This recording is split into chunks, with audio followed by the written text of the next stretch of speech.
strategy of making inroads and recruiting within the state? I mean, it starts just with placing an emphasis on it from us, and that starts with relationships, and that comes over time, and making sure that we communicate with the high school coaches and eventually the recruits that are coming up, and place the priority on it. And from the time that we've gotten here, we've tried to do it the right way, and it doesn't mean that we offer every kid in the state, but we want to know about them and then have an opportunity to evaluate them and get to know them as a player, but as a person too. And I feel like our coaches, and as 10 full-time assistants, have done a great job of developing relationships with kids, and we're starting to see some of the fruits of that. You talk about the comfort level in year 2 on the field. Is there a comfort level when you're recruiting the state or just recruiting in general in the conference in year 2? Yeah, I think for us, if you talk about in-state recruiting, there's a comfort from us. Yeah, we got deeper and better relationships and understanding of who the players are, but the coaches as well. I think as much as anything, there's a great comfort on the other side. They know exactly who we are, what we're about, what the standard and the expectations are inside of the program. They know what's going to be like to be inside the building every day. Our players, that message transcends and is carried from them back home, and I think that's a big part of our success is the reality of what it's like to be a Tennessee Volunteer every day. I know you have a lot of needs every year, but when you return a talented quarterback, do you feel a little ahead of the game going into the new season? I don't think you ever feel ahead of the game. There's challenges and things that you got to improve upon every year. I think Hendon coming back is big for our program. We have somebody that's taken a bunch of quality reps, played the position at a really high level, has things that he's been working on through spring ball, able to see him improve upon those things. I think for him and for the other leaders that are back for us, the opportunity in year 2 to have a great understanding of what it's going to be like every day, but to really take ownership inside of a football team. That's one of the things that has been big for Hendon and for our other leaders inside the building. So would Nico maybe doing some recruiting of his own? We can't talk about recruiting questions. We can't talk about it. How does not being able to get into your stadium due to what your program is doing right now with all the renovations going on? It was unfortunate that we weren't able to have a spring game inside of our stadium. Our players love getting in front of our crowd, and our crowd is as passionate as anybody. But at the same time, it's a really unique opportunity what we're able to sell. There's $100 million in renovations going on inside of our stadium, a $30+ million project going on to our current facility. Recruits get an opportunity to see that too, and there's a ton of excitement that's built inside of our program for recruits that are coming on campus, and ultimately I think that will pay dividends for us in recruiting.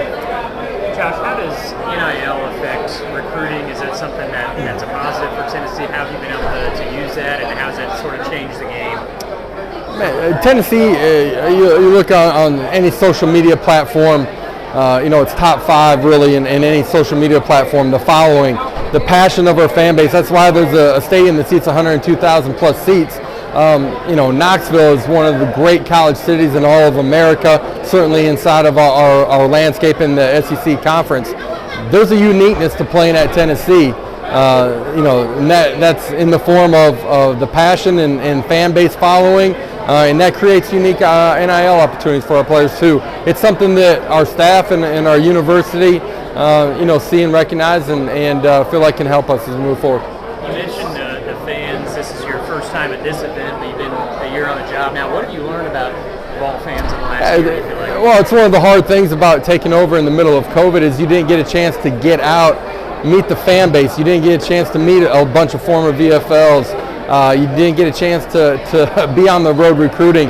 This is a lot more of a normal cycle, and for me, it's a great opportunity to get a chance to interact with our fans. And at the end of the day, that's a huge part of the energy that surrounds our program. Did you have anything like this at UCF, and was there ever a turnout like this at any of those events that you guys did? I've been a lot of different places. The passion from our fan base is unsurpassed anywhere in college sports.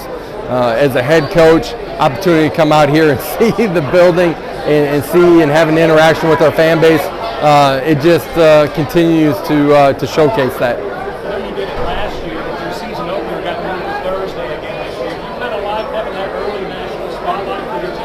Yeah, I think it's a chance again for us to brand ourselves in front of the entire country, national TV Thursday night. It's a great way for us to open up, and we're looking forward to that opportunity. Guarantees us a night game in the month of September. I think that's big for our fans too. Coming out of spring ball, what is one thing you learned about your team during the spring that you didn't know going in? Their ability to be super consistent, from one practice all the way through, the way that we finished through what was ultimately our last scrimmage. I think our kids had great focus. They were intentional in the way that they worked. They took coaching in a great way, able to make a lot of gains. I like how we grew, not just within our scheme, but just fundamentally. And I love the way our leadership took a step forward too. Yeah. How much of getting in-state talent and recruiting snowballs? How much does one year affect the other when you get a lot of kids in a class from in-state? I certainly hope it continues to snowball, but I think each kid has an independent decision that they're making, and recruiting them and making sure that they feel needed and wanted inside of our program, and how we, University of Tennessee, our football program can help them grow and develop as football players, but as men too, and we got an unbelievable product to sell at UT. It's part of the reason that I wanted to be here, but the culture of who we are now inside of our building is a big part of selling itself, and getting young men around our current players is a big part of the recruiting process. Thank you, Josh. Appreciate it. Yeah.